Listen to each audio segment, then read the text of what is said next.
that it's a Fox movie, and the sale to Disney has kind of thrown a lot of things into chaos and uncertainty. Also, The Rock is scheduled to be in 9 movies next year. Yeah, so I don't think he has time to worry about this. Also, film. he's way too cool for school to be Jack Burton. He really is. Like, we're not gonna... I mean, he can pull it off, I'm sure.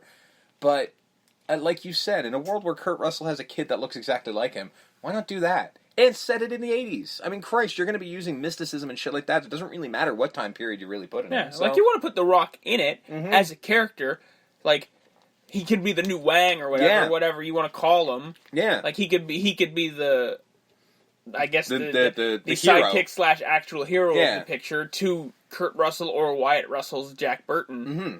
Do that. Yeah, no problem. Yeah, like why wouldn't you? But either way, yeah, Big Trouble in Little China. Mm-hmm. Starts with a very jarring scene. Which doesn't fit the movie. Cold doesn't open. Need to be there. Cold open. Egg Shen's being interviewed by a lawyer. Yeah. Basically asking him about the incident. Mm-hmm. And about Jack Burton. And as soon as he name checks Jack Burton, you leave Jack Burton alone. He's a hero. He's a hero. He showed great courage. No. You need to leave him alone. And he also asks him about, like, oh, you believe in magic? That's great. That's great, old man. And then he's just like, I believe in Chinese black magic. Here, I'll show you. Yeah. And then forms lightning in his hands. And he's like, that's nothing compared to what I can actually do. And then he's like, Jesus. So, Jack Burton, yeah. Jack Burton's the guy, huh? It's like, well, here's the story. Cut to Jack Burton in his truck, the Pork Chop Express. On his CB, just talking? Who's just talking to... It's just establishing he's just talking to all other truckers? From what I hear, this is a thing that people do. Like, if you're a trucker and you're alone... Like, they use it as their own, like, radio show? It helps you stay awake. Do people actually... Can people listen, or I they would can assume, choose to... If you're on that channel, like, if you have CB and you're on that channel, you can absolutely listen to the nonsense he's pointing out. And some people do that. Like, there are people with, CB radios who just flip around and see what people are saying. So yeah, he's probably got faithful listeners who are probably listening. It's kind of like Pump Up the Volume with Christian Slater. We'll get there someday. Giving life advice and, talking about like, oh, somebody grabs me, what does he say?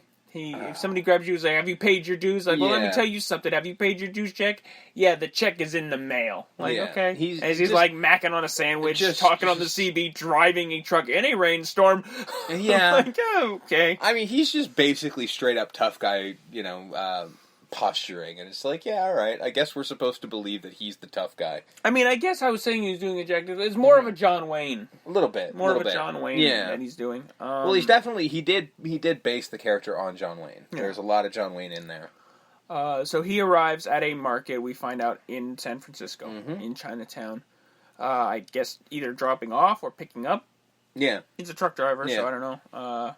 Buying stuff at the market, ends up in a low stakes, I suppose, game of dominoes with the local... I guess it was high stakes because he literally says he could retire on it after it's like triple the amount that he owes him. Which is I crazy. Guess it's high stakes. I mean, okay, so he ends up winning $1,142. Yeah, so essentially it ends up working out to about $3,500. Now, I don't know what that works out to in 2019 dollars, but most certainly not enough to retire. No. But he claims he's going to. But you never know. So his partner for this film and his friend in this scene, Wang, is the last one at the table. Nothing or double, Jack. I can slice this bottle in half with this blade. And Jack, knowing a sure thing when he sees it, okay, no problem. Takes the bottle. Yeah. Drinks from his. This one. Basically going, hey, this is probably a trick bottle. Yeah, right. I don't think so. And he's like, you don't trust me, Jack? No. No. I don't trust anybody. Yeah. Jack Burton does not trust anyone. Yes. Goes to cut the bottle. Hits the bottle. Bounces up and Jack catches it. And like reflexes, son. That wasn't supposed to happen. Yeah. It's like, okay, well, money. Yeah. Well, here's the thing, Jack. I don't have it. The hell do you mean you don't have it? Well, who the hell carries around that kind of money? And he's got a point. Yeah, and if you're carrying around over $1,000 in cash...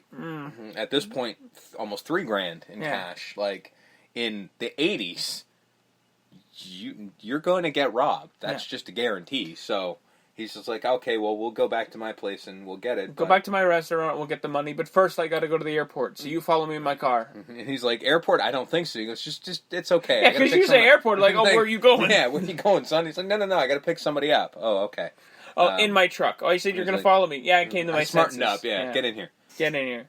So he describes the woman he's meeting. Mm-hmm.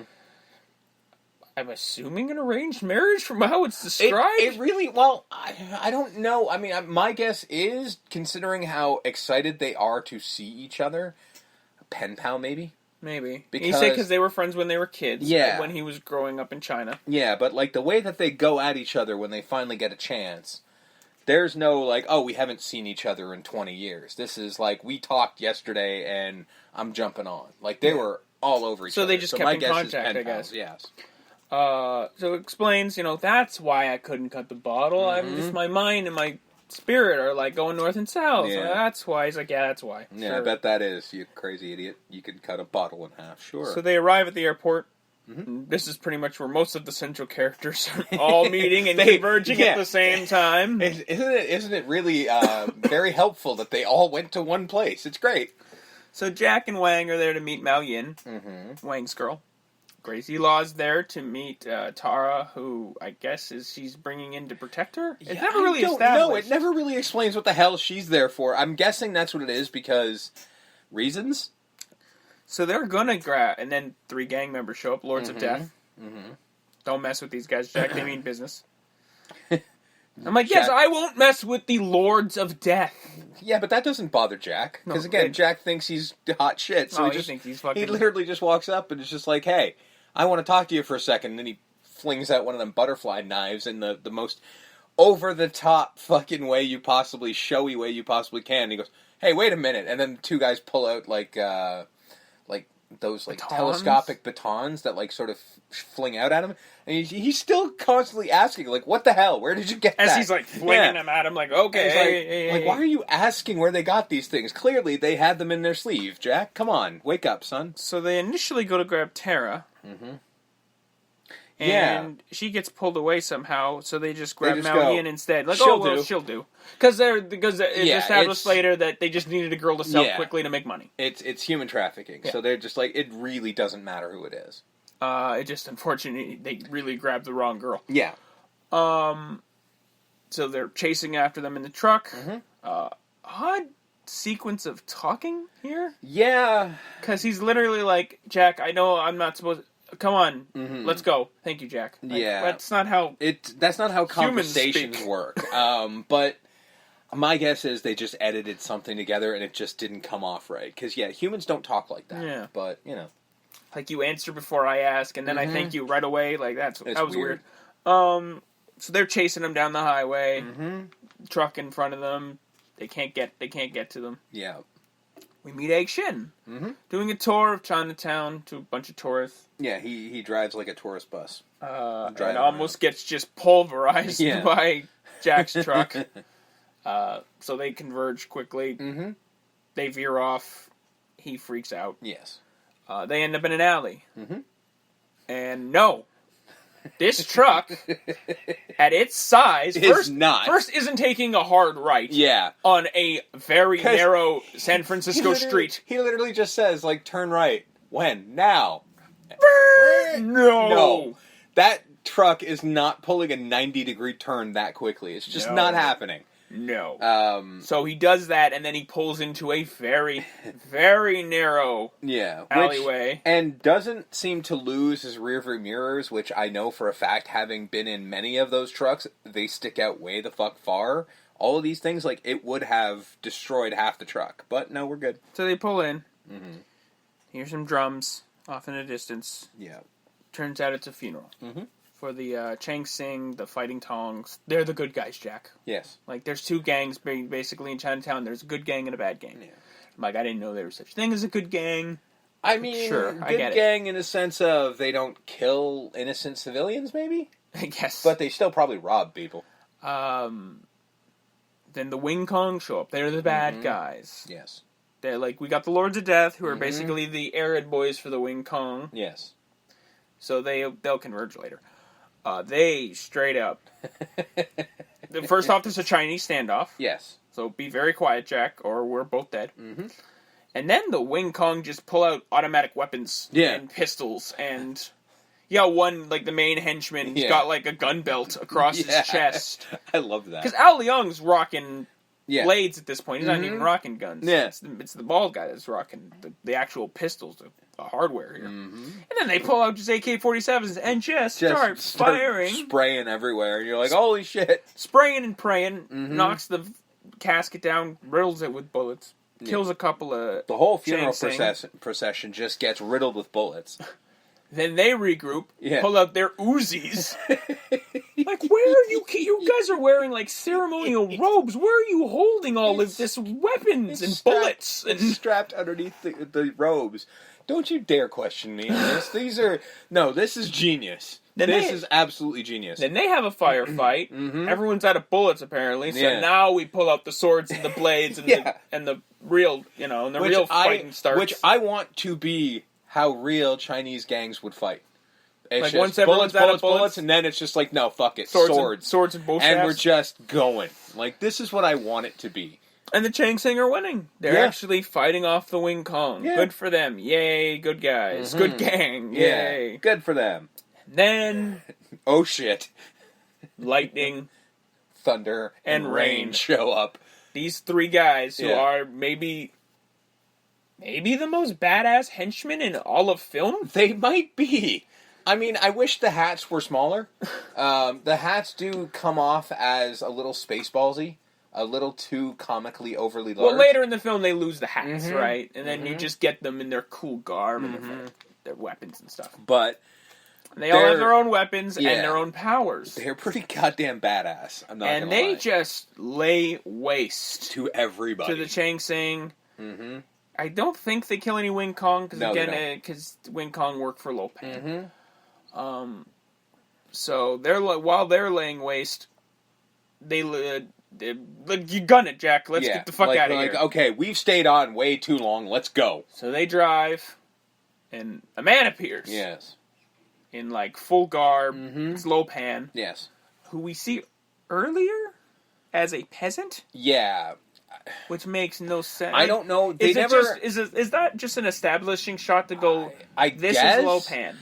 Because then when you find out it's Lo Pan, you go, okay, he can, like, shapeshift. I guess... Either that, or they just didn't have enough extras, and they thought it would be cool. Because it's not like it's drawn attention to. You know what I mean? He's just there. Like, if you're not paying attention to this random vagabond, you never just see like, him. Is that James Hahn? I'm guessing it was just random, and he was there that day. And I'm like, get in the scene. So he runs him over. Yeah. Like, he's like, get the fuck out of the way, I can't... Runs him over. He gets out of the truck to check. Yeah. Lo Pan is no longer there. He's now off to the side. Does a little fucking magic. Yes. Light comes out of his mouth and eyes. Temporarily blinds. Jack, they run off. My truck, He's like, leave your damn truck. We're gonna die. And he's like, I can't see. Don't worry, it's temporary. Yeah, don't worry, it's temporary. Come here, Jack. Water from a puddle. As I throw water from a dirty puddle in an alley on your face. Yes. Here's some disease. Yeah. Well, I mean, you're not blind anymore, but you do have dysentery. Yeah. Just saying. No, Wang. Not dirty puddle water from the alley in Chinatown, okay? Just seems like a bad idea, but, that's cool. Either way, they make it to Wing's restaurant after escaping the Lords of Death, escaping Thunder, Rain, and Lightning, escaping the Wing Kong. Mm-hmm. They make it to the restaurant. Yes. Wang accidentally name drops Lo Pan, and his uncle's like, "Excuse me, who? Yeah, you saw who? Yeah, you saw Lo Pan. He is this like mythical figure. This mythical figure to them. To others, he's just a Godfather type gang leader. Yeah, mob he's boss. just the head guy. But to some of them who I guess are in the know, he is a mythical creature from thousands of years old. From like 230 BC. Yeah, some craziness, yeah. This is where Eddie Lee shows up. The best host the restaurant has. I like him. And Gracie Law, where she's like, Lo Pan, you saw Lo Pan? Nobody sees Lo Pan. Yeah. So they figure a way to get And him my out. question is, how the fuck do you know who he is?